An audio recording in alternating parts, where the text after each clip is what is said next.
The council chamber was quiet. Too quiet. Ambassador Rylan stood alone on the speaking platform. Behind him, the flags of Earth waved gently in the artificial breeze. The chamber was full. Hundreds of alien leaders sat in their high seats, watching. But none looked at him. Not directly. Some whispered, others stared at their datapads. A few even laughed quietly. He had been here many times. He had spoken for Earth with pride, with fire, with hope. But today, today felt different. Cold, sharp, like a knife waiting behind a smile. The High Speaker, a tall creature with silver skin and glowing eyes, raised her hand. Ambassador Rylan, the matter has been voted. Earth's trade rights are suspended. Military. Research must be turned over. Your planet is... isolated. Her voice was smooth, calm, as if she were announcing the weather. Rylan stepped forward. You cannot be serious. Earth built this council's defense system.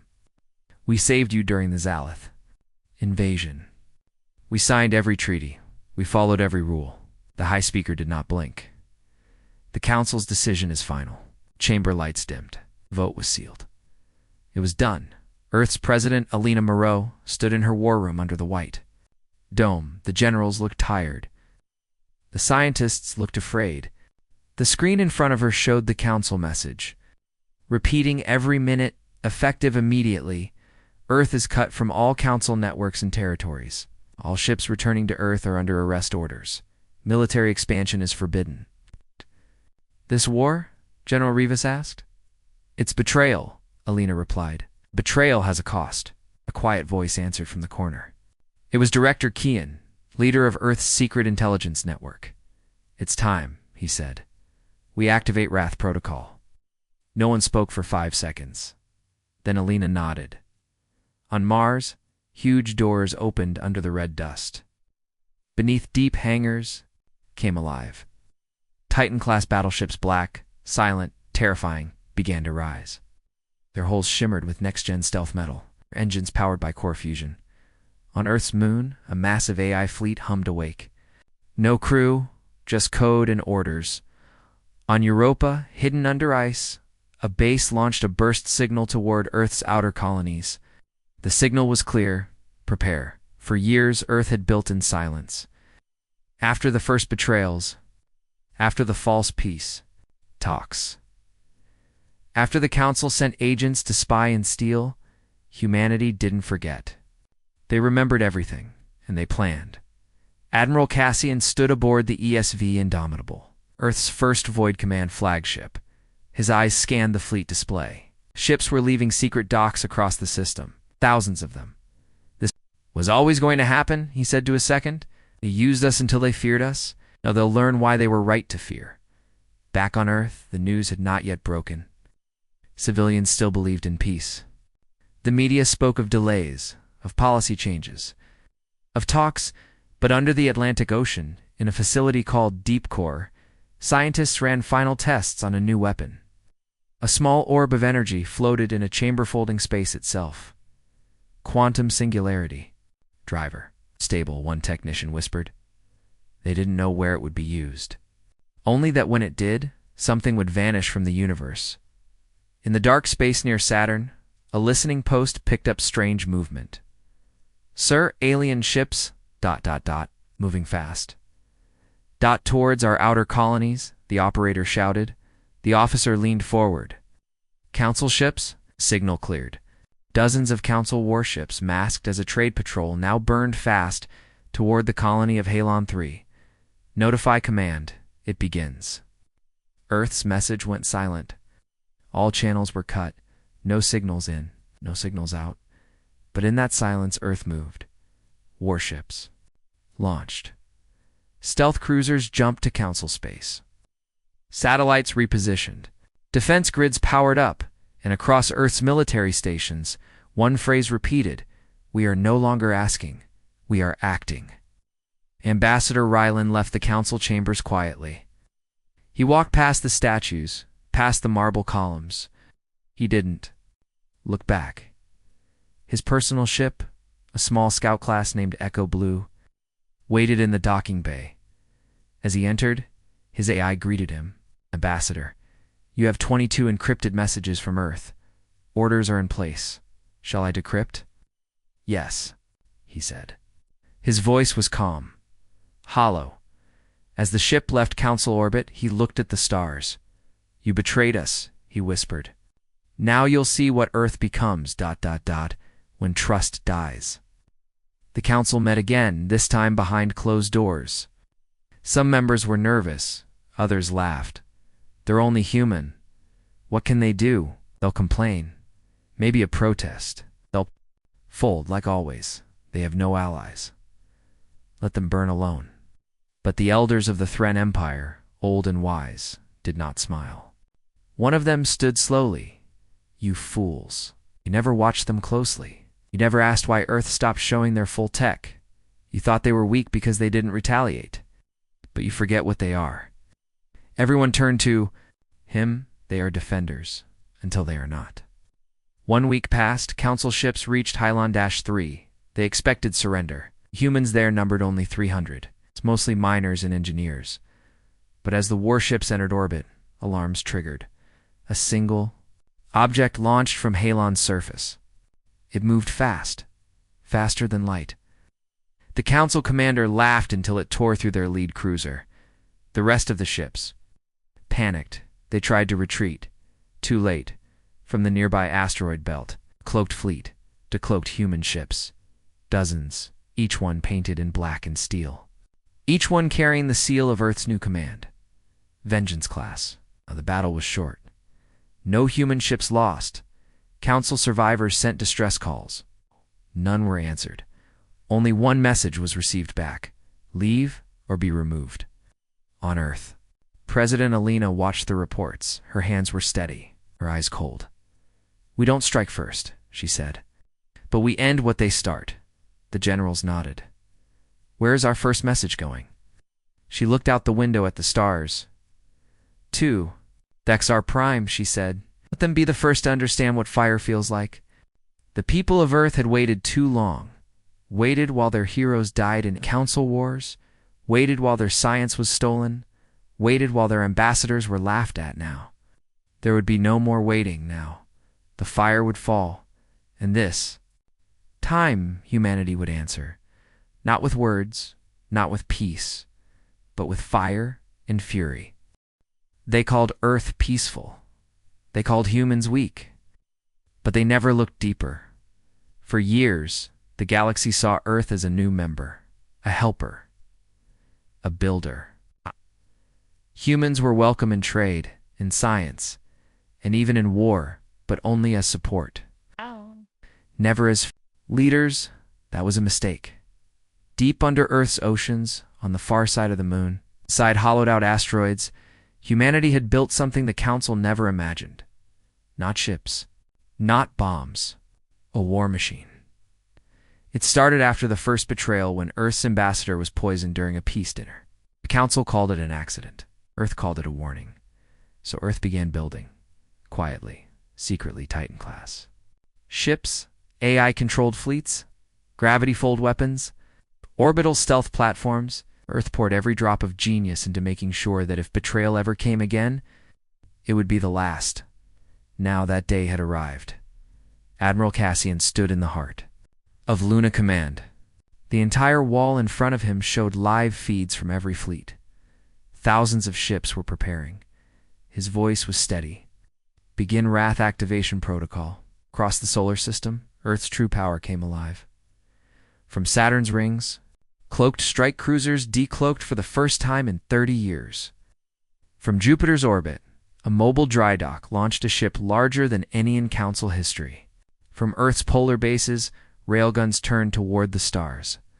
Waiting in beneath the Atlantic Ocean, a voice whispered in the dark, Wrath is online. The ESV Indomitable moved slowly away from the moon's surface. It was Earth's newest command ship, a beast of metal and logic. With black armor and an AI core called Ira, could control entire fleets alone. Captain Merrick walked the bridge, his boots echoing. Bring up the Council fleet map. Ira's voice replied calm. Smooth, cold. Council fleets active in 10 nearby systems. 72 vessels marked as hostile. Probability of preemptive strike, 89%. Marek narrowed his eyes. And our orders? Ira did not hesitate. Strike first. Leave one alive. On Mars, the war factories opened. Assembly lines, once making colony tools and mining drones, now built war drones at high speed. Some could fly through suns. Some could shut down enemy AI with a burst of code. General Sato stood inside the Red Bastion. It's the oldest hidden base on Mars. He looked out at the factory's red dust flying everywhere. They thought we built peace tools, he muttered. We were building teeth. Earth's colonies, far from the core, were already receiving coded orders. In the outer rim, on Colony D9, a group of settlers got the message. Wrath Phase 1 initiated. Colony code, Sword Shield. They opened an old cargo bay. Inside was something never meant to be seen again. A long-range plasma artillery gun. It's big enough to destroy a cruiser from the surface. They smiled. They finally let us fight. On Earth, people began to notice news channels went dark. Military vehicles moved across cities, skies filled with strange movement. Some feared war, but others, they remembered. They remembered when Earth came to the Council's rescue during the war against the Zalith. They remembered when humans sent food and aid to burning worlds. They remembered how often Earth forgave. This time, Earth would not forgive. President Alina stood before a giant wall display, showing every fleet, every drone, every outpost. All Wrath assets are confirmed. She asked. Director Kian nodded. All of them. Some of them more powerful than expected, Rivas added. We haven't even touched Phase 2, but Phase 1 alone will shake the stars. Alina looked at the stars outside her window. We don't want to rule them, she whispered, but we'll make them understand. Earth bows to no council. At the edge of council space, a human scout ship named Grey Echo watched silently. It had no weapons, just eyes. Inside, its pilot Lieutenant Lena cross-monitored council ship movement. They're forming a blockade around Earth, she whispered. Same move as during the Zirian crisis. Her AI beeped. Its hostile jump signatures detected. 14 ships inbound. She didn't panic. She smiled.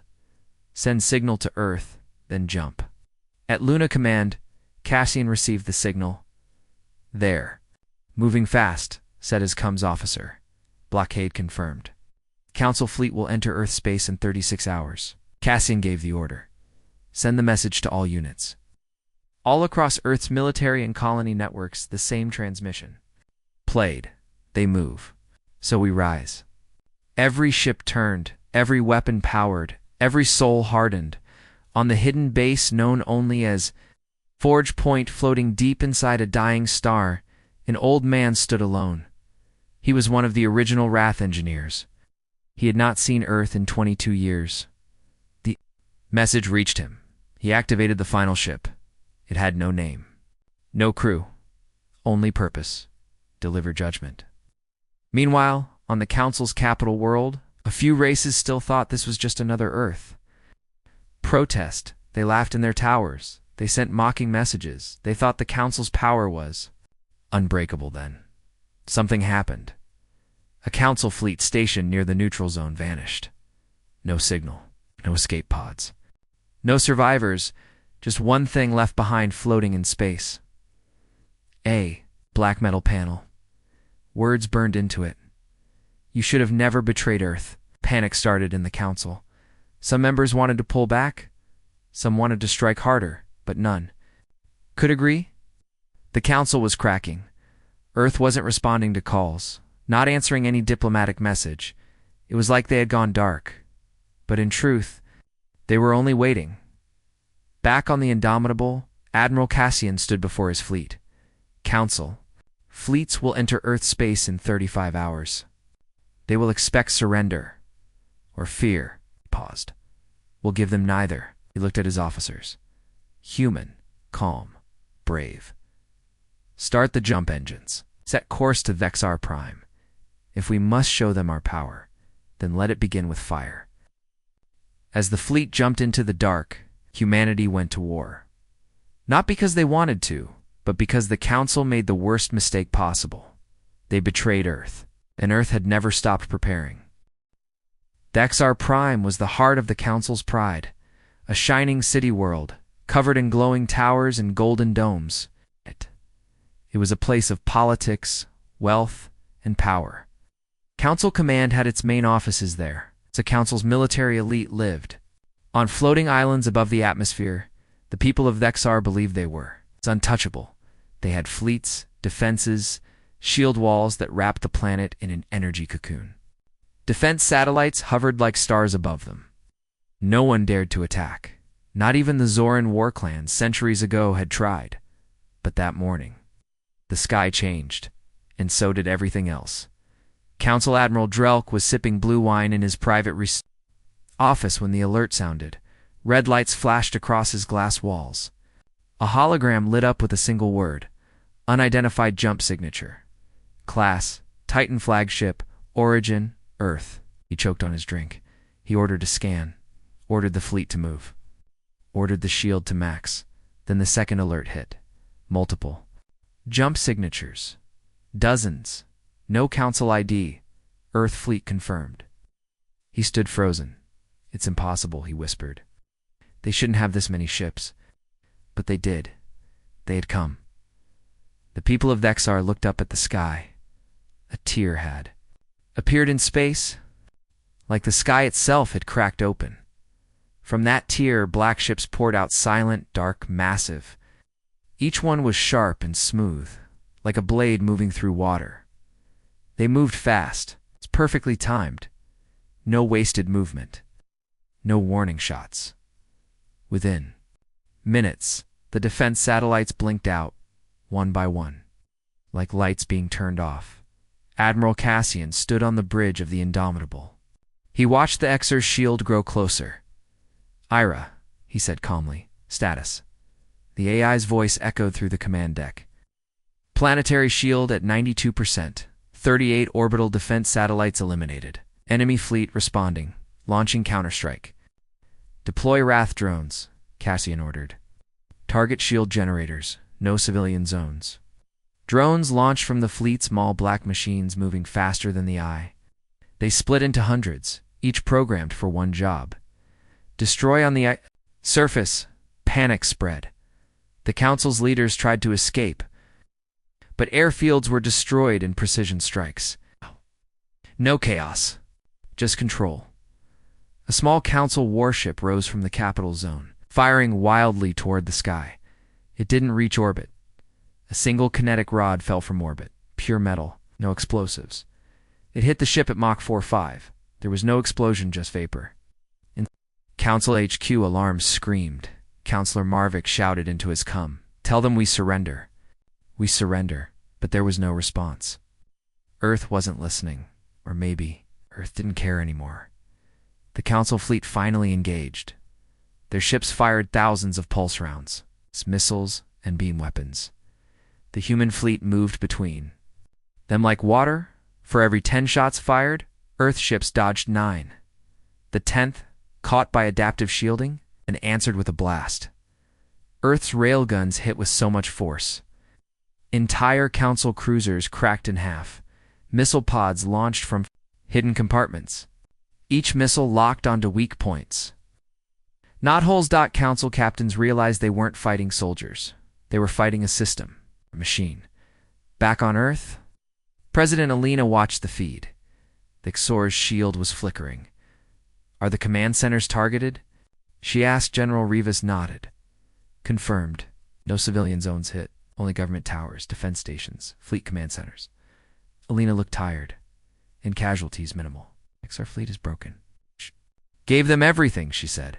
"Peace, trade, help, and they stabbed us in the back." Director Kean added, "We warned them." "How?" "We teach them."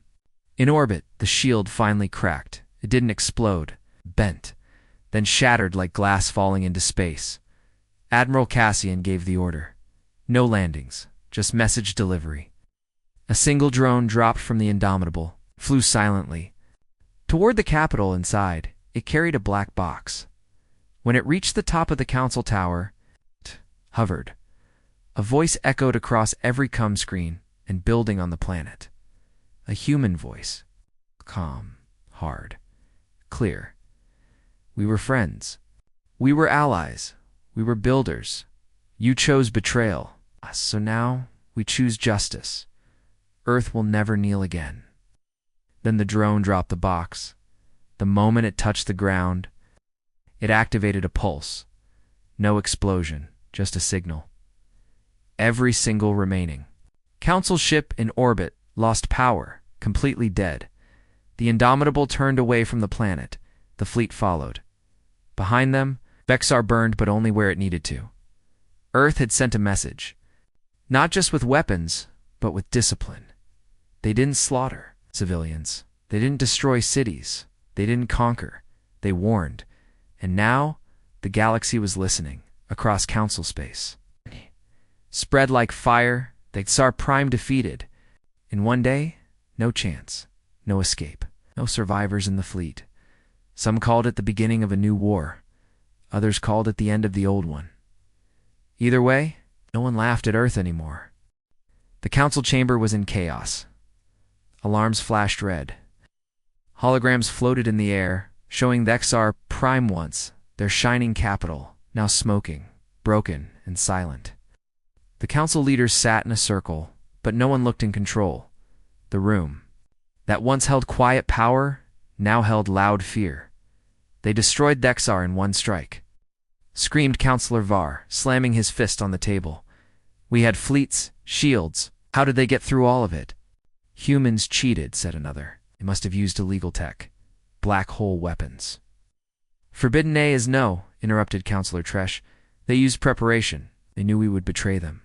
They built in silence. We didn't see it because we didn't want to see it. The High Speaker stood in the center.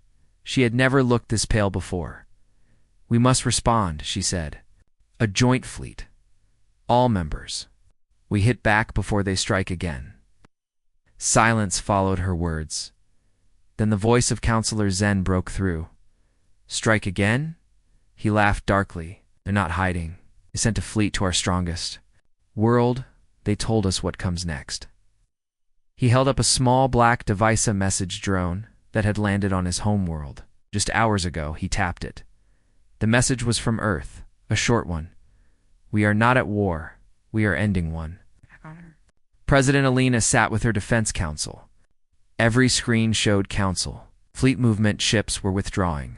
Others were stuck in place, unsure. Some were even turning away from Earth's borders.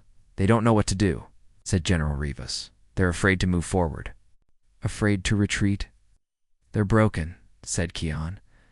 Vexar was the punch that shattered their image. They thought we were slow, weak, but now we've made them doubt everything.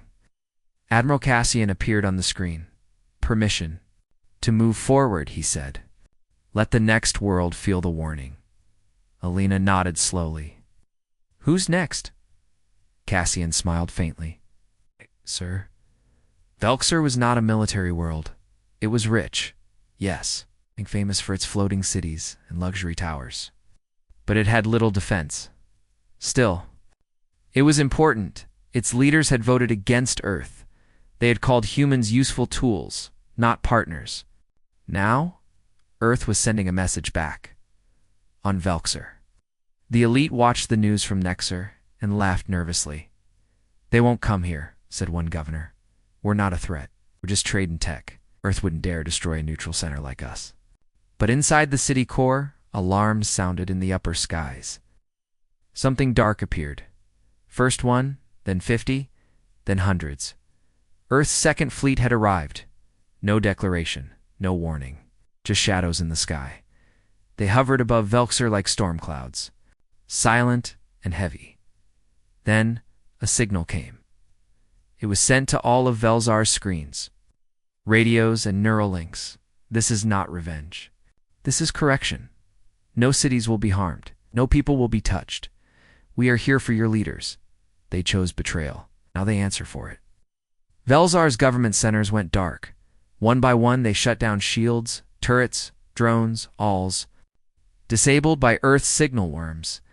Then came the drop pods, not soldiers with guns, judges, Earth's black-armored.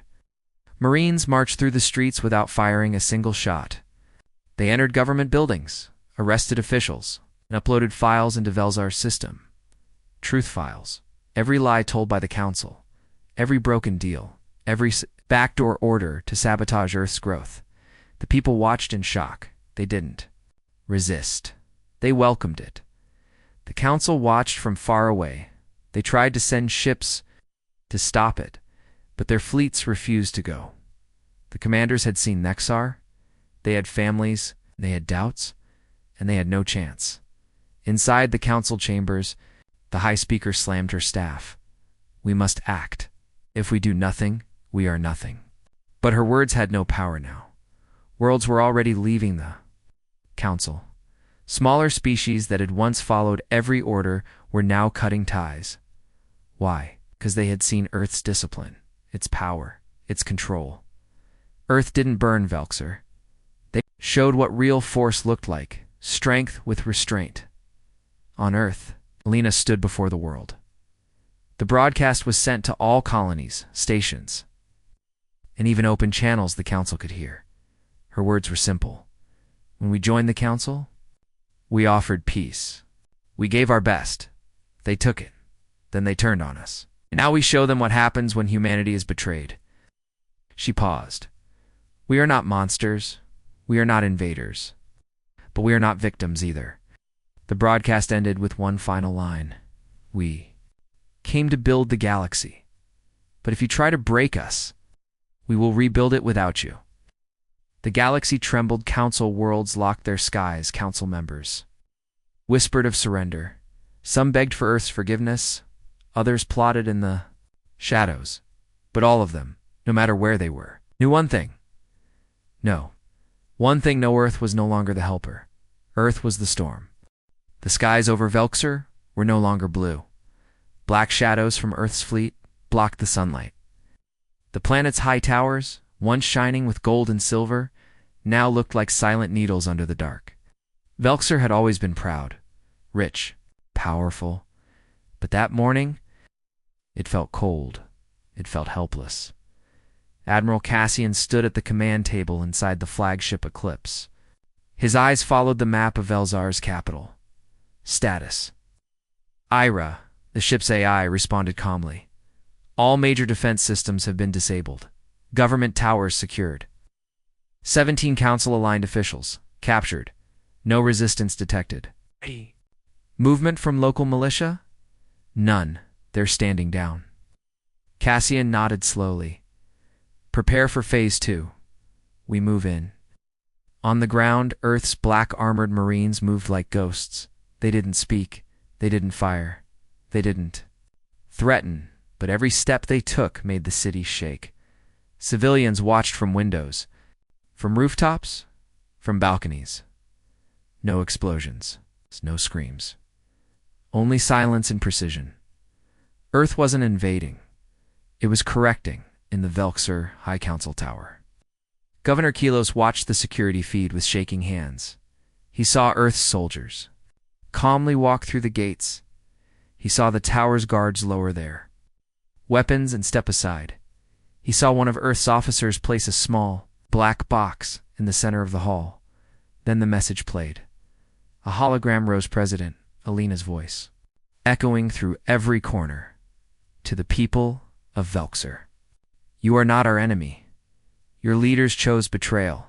You bring justice, not destruction. Let this be your awakening, not your end. The message ended. The room went quiet. Then Earth's Marines walked forward, and the arrests began. Outside, people gathered in the streets. Thousands stood together, watching as Velzar's flags were lowered, but no Earth flag was raised. Instead, the Marines placed something else in the center of the capital. A stone monument, simple black on it. One line: trust is earned. Betrayal is punished. Earth remembers. In orbit, Admiral Cassian received a report.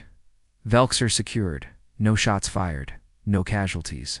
Target completed. Cassian turned toward the stars. Send the footage to every Council world. Let them see what strength looks like. On Council World Ferox, millions watched the broadcast live. They saw Earth's soldiers arrest corrupt Council leaders. They saw the monument. They heard Earth's message. And something strange happened. The people cheered, not for the Council. For Earth, in the Council's grand chamber, panic spread like fire. Councillor Var shouted, "They've taken Velxer without war." The people support them. They see Earth as justice now. The High Speaker slammed her staff down. Earth is acting like a power above the law, Councillor Zen responded. No. They're acting like a power that was wronged and never got justice. Now they're delivering it themselves. Then what do we do? Someone asked. Egg. A long silence followed, for the first time in centuries. The Council had no answer. Back on Velxer, Earth's troops stood in perfect silence. No patrols, no weapons raised. They were not occupiers. They were a warning. Governor Kilo's now a prisoner. Looked up at the Earth captain before him. "I thought you would destroy us," said the captain replied. "We don't destroy planets. We destroy lies." President Alina received a final report from Velxer. No resistance. No damage. Operation complete. She looked at Kion and Rivas. "Good," she said. "Then send the next message." Kion raised an eyebrow. "To who?" She didn't smile. She didn't blink. "To Ilix Prime, the capital of the Council. Time they look us in the eyes." Rivas nodded slowly. After that, her voice dropped. "After that, we decide if the Council deserves to exist." Back on Velxer, Earth's ships began to rise from the surface. One by one, they ascended in silence. No cheers, no celebration, just order, just strength. The people below didn't know what to call it, but they knew what they felt. For the first time in years, he trusted Earth. Krelt had lived among humans for 12 years. He wasn't like the others in the Council. He didn't hate humans. He didn't fear them either. At first, he didn't even understand them. He was a spy, sent by the Council's intelligence branch to watch Earth, to observe their growth, to report their secrets, but he saw something no one believed. Now, as he stood on the edge of a ruined outpost near the Council border, Krelt whispered to himself, "I warned them." And they laughed. He remembered the first time he arrived. On Earth, he had taken the form of a simple researcher. His body modified to pass as one of them. He studied in their schools, ate in their homes, walked their cities. He learned their language, their jokes, their emotions. At first he thought they were slow, primitive, always arguing, always dreaming, always changing plans. But the more he watched, the more he understood something terrible. Humans don't break. They adapt. They fight. They lose. They bleed. But they always rise again, he sent. Report after report to the Council. They are building things you don't see. They have weapons hidden. They prepare for something. Do not betray them. They will not forget it. Each report was ignored. Some counselors laughed. Others called him infected by human emotion. One even said, "Let them build. When the time comes, we'll crush them." Now that time had come, and it was the Council that was being crushed. Krelt's ship was small, fast, and unarmed. He had escaped a Council command post just before Earth's fleet arrived. He didn't stay to fight. He didn't even warn them. What was the point? They never listened before. Why would they now? As he floated through deep space, he played back the broadcast from Velxer. Again and again, humans didn't level cities. They didn't burn the planet. They walked in, took control, showed proof of betrayal, and walked away. No conqueror ever did that. But Earth wasn't conquering. Earth was correcting. In his private logs, Krelt began recording. Day 4382 on human. Assignment. I'm no longer a spy. I'm a witness. The Council thinks they're in control. But they are not. Earth is not just fighting back. Earth is taking the future. He paused. They earned it. Back on Earth, President Alina received a strange signal. It came from deep space. No code, no encryption. Just one voice. Krelt's voice. "This is Krelt of the Council Intelligence Branch. I was stationed on Earth for 12 years. I write now not as an enemy, but as a warning. You were betrayed. You were right. And if the Council keeps pushing, they will not survive what comes next." She listened in silence, then forwarded the message to Admiral Cassian with only 2 words: "Let him go." Krell didn't know if they would hunt him, didn't know if Earth would forgive him, didn't even know where he was going. But one thing was clear: humanity was awake now. The galaxy would never sleep peacefully again. Ilix Prime, the crown of the Council, the untouchable jewel, center of law, power, and fear, for over 1,000 years. It was not just a planet, it was a symbol. A fortress world surrounded by 30 moons, each one filled with weapons, fleets, and defense grids. Every layer of space around it was protected by automated sentries, black hole mines, and quantum field walls. No invasion had ever reached its surface. No enemy had ever dared to try until now. The Council's last meeting was silent. The chambers were almost empty. Half the members had fled. The other half waited for news that never came. Just reports of silence. No one knew where Earth's next. Its fleet would strike. Some said it would stop at Velxer. Others believed Earth had proved its point and would retreat. Only the High Speaker knew the truth. Earth wasn't finished. Not yet in the cold black of deep space. Far beyond standard scanners, Earth's 3rd fleet was already in motion. Moving. Slow, silent, invisible. These were not normal ships. They were experimental vessels, cloaked, adaptive, partially AI-operated. Their weapons didn't fire energy. They folded reality. At the center of the fleet moved the ESV Judgment, Earth's most advanced warship, sleek, sharp, unstoppable inside. Admiral Cassian stared at a 3D projection of Ilix Prime, Ira's voice. Echoed over the command deck, enemy defenses remain at full alert. Outer moons hold 200 active platforms. Shield matrix is stable. Estimated survival for a normal fleet, 8 minutes. Cassian didn't blink. Good thing we're not a normal fleet. On Ilix Prime, citizens enjoyed their perfect day. Gardens. Floated above white cities, clean air, soft music, flying transports.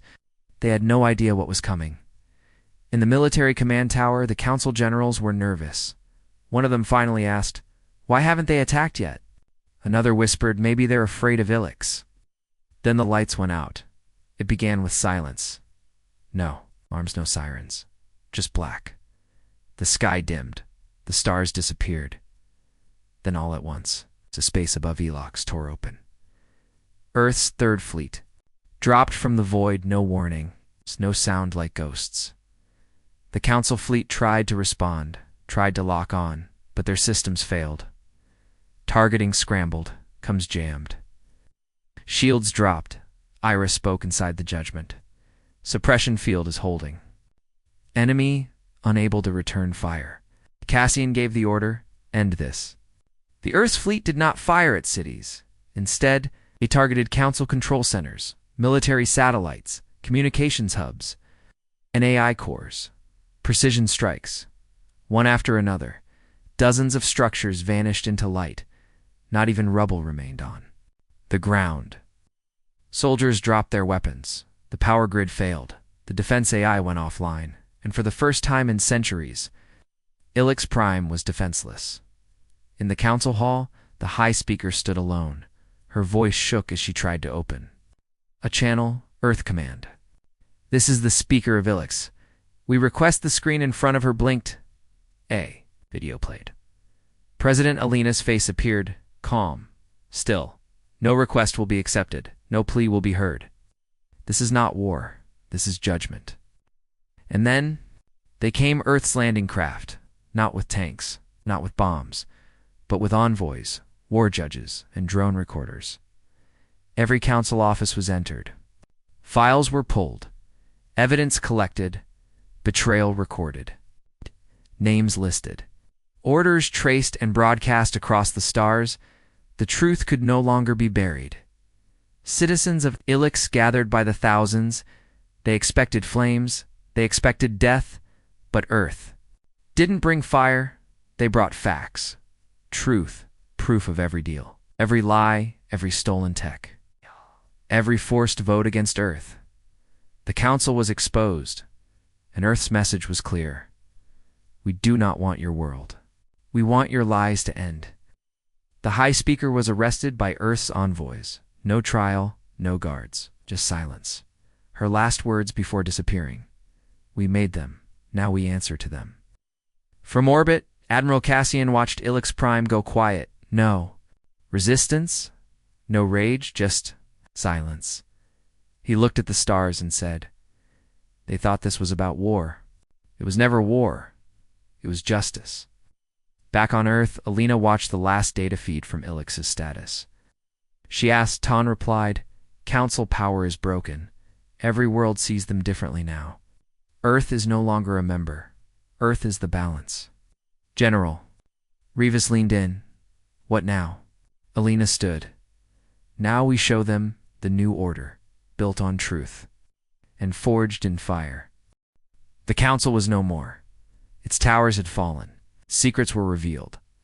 Its fleets had either been destroyed, disarmed, or had joined Earth. Ilix Prime now stood silent under Earth's watch. Not as a conquered world, but as a symbol of change. Humanity had not burned it. They had exposed it. They had ended the lie. President Alina Moreau stood at the Unity Spire. Earth's rebuilt diplomatic tower in Geneva. In front of her, hundreds of envoys from dozens of alien species sat silently. Some were afraid, some were ashamed, but most were listening. She stepped to the podium. "We are not here for revenge," she began. "We are here because we were forced to show our strength. You saw Earth's fire. Now it is time to see our vision." She looked around the room.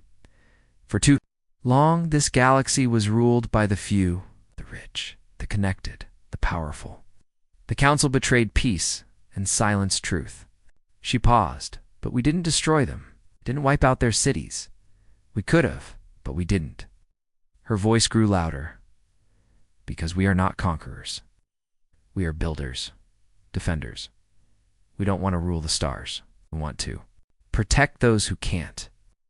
In the outer colonies, Earth ships now patrolled lawless space. Not as hunters, but as guardians. They broke up pirate networks the Council once ignored. They delivered supplies to planets long abandoned. They helped rebuild where war had once left scars. The new alliance wasn't called a council. It had no high tower, no throne world, no speaker. Instead, it had a name simple and strong, the Accord. Every member world had a voice. And Eartha One betrayed held a single seat. No more. But their presence carried weight like gravity. Admiral Cassian stood aboard the Indomitable, now docked over a peaceful world. He looked out the window at a new fleet being built not for war, but for peacekeeping. He spoke to his officers. "They called us fire," he said, "and they were right. But fire can destroy or protect. We chose to protect." Even Krelt, the alien spy who once watched Earth in secret, now lived openly among humans. He taught at a university on Titan, where he told young students the truth. "I was sent to watch them, to report on their weakness," he said. The students listened quietly. He smiled faintly. "But all I found was strength and patience and mercy that the galaxy didn't deserve." Far across the stars, the last former Council strongholds began to open their doors. One by one, they sent messages. To Earth, some offered apologies. Some asked for help. Some simply said, "We were wrong." Back in Geneva, President Alina stood at the window. Watching the sky, Keon stepped beside her. "It's over," he said. She shook her head. "No, it's just beginning," he raised a brow. "You still think another threat will come?" She smiled faintly. "Not just think. I know. The galaxy is big, and there's always someone watching, waiting. Another power, another silence before betrayal." Keon asked, "Then what do we do?" She looked up. "We stay ready. We stay united. We make sure they never forget who we are." In the cold space beyond charted stars, a distant satellite picked up a strange signal. Unknown language, unknown location, but one phrase translated clearly: warning. Earth must never be awakened again. But Earth was already awake, and now the galaxy knew what that meant. Not just war, not just fire, but justice. Forged in fire, and a peace built by those who had earned it.